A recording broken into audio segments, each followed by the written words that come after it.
Hi everyone, it's Jeff here from Avada. In this video I will take a look at how to use the Submit button element. Don't forget to subscribe to our YouTube channel and click the bell icon to be notified of all new content. Okay, let's begin. The Submit button element is clearly the most important of all form elements, as it's what controls the form submission.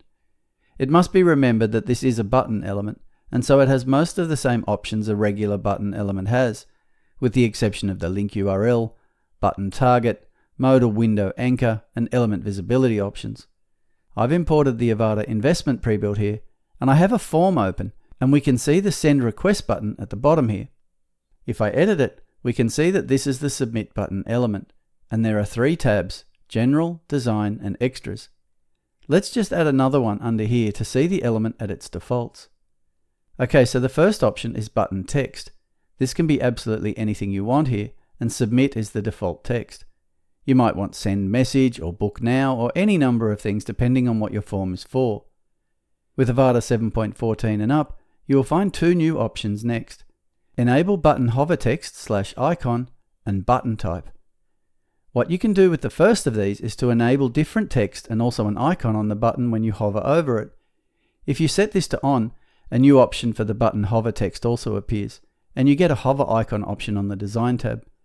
This can be a fun option and makes the button more dynamic, but for this example though, I'll just leave this off. The second new option is button type. By default, it is of course set to submit, but you will also find some other options for the submit button. These are reset, reset form step, and save form data.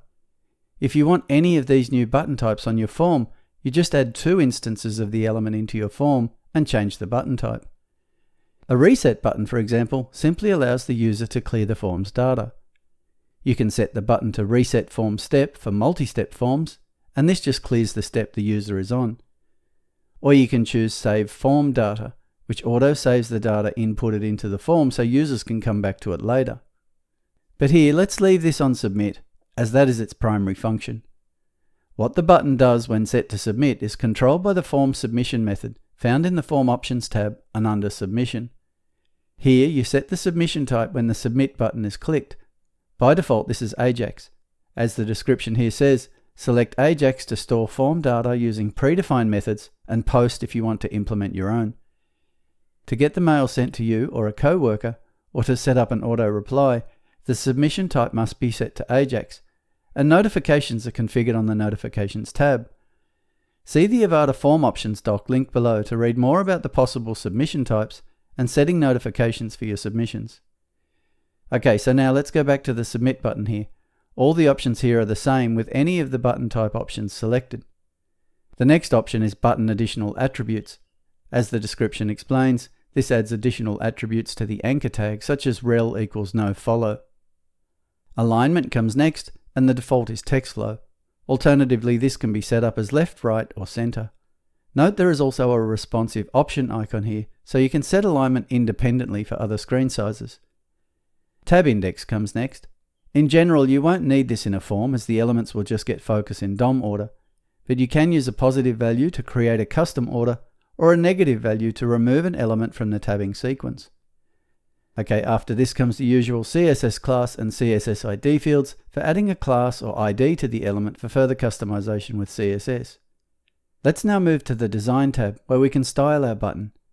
As this is a type of button element, the Design tab here shares every option with the Design tab of the button element. To save time and duplication, check out the How to Use the Avada Button Element video to go through all the options on this tab. I'll add a link with a timestamp in it below. For my example here, to style it as per the button above, I just need to add some border radius all around and set the button span option to yes. Apart from that, there is the Extras tab, which offers the usual animation type options, but also conditional logic. It probably wouldn't be very common to use this on the Submit button, but you could, for example, use this to not display the Submit button until certain conditions were met. For more information on conditional logic for forms, see the How to Use Conditional Logic in Avada Forms video, linked below. The Submit button can also be used in multi-step forms for navigation through the form. See the How to Create Multi-Step Avada Forms video for more information on that one. Okay, I'll just delete that second Submit button as we only need one here. Okay, so that's the indispensable Submit button element. Thanks for watching. That's it for this video. Make sure you subscribe to our YouTube channel to keep up with all the latest videos. And if you have any questions or need assistance, please create a support ticket and our team will gladly assist you. As always, we want to thank you for choosing Avada.